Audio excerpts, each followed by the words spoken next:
السلام عليكم ورحمة الله وبركاته. ازيكم عاملين ايه؟ النهارده بإذن الله هنتكلم عن أداة جديدة في الفوتوشوب. أنا شايفاها أداة مسلية جدا. الناس اللي بتحب الرسم تقدر ترسم منها أو تقدر تشف منها. وهي أداة البنسل تول، اختصارها بي من الكيبورد. احنا كنا اتكلمنا الحلقة اللي فاتت عن البرش تول، النهارده هنتكلم عن البنسل تول. أنا بالبنسل تول والبرش تول قدرت اعمل من الصورة اللي انا جايباها من على النت دي الصورة دي ولونتها. طبعا هو مش احسن حاجة في الدنيا، بس ده اللي انا قدرت اعمله علشان انا شغالة بماوس على لابتوب، مش على تابلت مثلا، وفي بين التابلت اكنك بترسم بورقة وقلم. فالنهارده باذن الله هنتكلم ازاي احنا عملنا الشكل ده. طبعا ده الشكل النهائي، انا حولتها كصورة، وده هنقول له لا مش عايزينه، وده الصورة اللي انا نزلتها من على النت. تمام. دي طبعا اللايرز اللي انا اشتغلت عليها. لو فتحناها مثلا واحدة واحدة كده، اهو اهو فتحناها، اهو اهو اهو، ده الشكل النهائي اللي انا لسه مورياه لكم. خفينا الصورة اللي جايبينها من على النت، وكده فتحناها، مفيش يعتبر فرق جامد. وده الشكل النهائي اللي انا عملته. تعالى نعمل له كنترول شيفت اس علشان يتسيف على الكمبيوتر، وهنقول له عايزين نعمله بي اس دي. تمام. وهنقول له سيف عشان نقدر نرجع له كملف فوتوشوب. طيب احنا سيبنا، تعالى بقى نعمل نيو. ماشي، هنقفل الكلام ده خالص ونفتح من اول وجديد الفوتوشوب ونقول له اوبن. هنفتح الصورة بتاعتنا اللي احنا جايبينها من على النت من مكان ما احنا حافظينها، اللي هي الصورة دي، وهنقول له اوبن. تمام. ونفك القفل بتاعها ونعمل زوم. تمام. النهارده هنستخدم البين تول، نعمل لاير جديدة ونروح على اللاير الأساسية بتاعتنا ونروح مقللين الأوباستي بتاعها.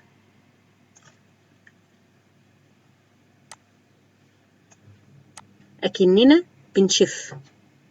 تمام كده إلى حد ما الصورة تعتبر باينة بالنسبة لي، أقدر أنا أستخدمها. فهقف على اللاير بقى بتاعتي واختار البين تول. وإحنا كنا اتفقنا إن إحنا بنكبر السايز بتاع البرش أو بنصغره، من الجيم بنصغر ومن الدال بنكبر. دي طريقة. الطريقة التانية بندوس كليك يمين بتظهر لنا البروبرتيز بتاعتها، من السايز نكبر ونصغر، ونفس الكلام للهاردنس، او من فوق هنا بنختار السايز والهاردنس. في طريقة جديدة انا ما اتكلمتش عنها المرة اللي فاتت، وهي ندوس على الت كليك يمين، نروح شمال او يمين بيكبر البرش او البن بتاعي ويصغره. الت وكليك يمين الاتنين، الت الاول بعد كده كليك يمين، ونروح يمين او شمال، ونروح شمال او يمين بالماوس بتاعنا كده، بتصغر وبتصغر، بتصغر وبتكبر. تمام. لو طلعنا لفوق او نزلنا لتحت بيزود الهاردنس بتاعي زي ما احنا شايفين كده. ده الهاردنس جامد. تمام. حاد شارب. لو طلعنا لفوق هنلاقيه الهاردنس بتاعنا بيقل زي ما احنا شايفين كده على الشاشة. تمام. فاحنا هنختار ان احنا نتعامل بهاردنس عالي شوية، ونصغر البرش بتاعتنا كده. تمام. ونختار لون اسود. كل ده واحنا واقفين على البن تول، البنسل تول. تمام. وهنخليه كده اهو. تمام. ونبدأ نشتغل. هنزوم علشان لو احنا مش شايفين من الصورة دي نقدر نرجع للصورة الأساسية ونزود شوية الأوباستي بتاعها بحيث ان احنا نبقى شايفين الصورة اللي تحت. نقف على اللاير تاني ونعمل زوم كنترول، ومن السكرول فوق او تحت بيعمل لي زوم اوت وزوم ان. نمشي ورا الخط المرسوم ده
ده الشكل النهائي بتاعنا. عشان سوري، احنا لو عملنا كده طبعا علشان انا لونت الحتت اللي هي فاضية، الحتت دي بقت بالشكل ده اهو. ده الشكل النهائي بتاعنا. ممكن طبعا كنا نظبطها اكتر من كده، بس انا بقول لكم استخدام البرش زيه زي استخدام البنسل. وده كان درس النهارده، واتمنى تكونوا اتبسطتوا. ما تنسوش تعملوا لايك وشير وسبسكرايب، والسلام عليكم ورحمة الله وبركاته.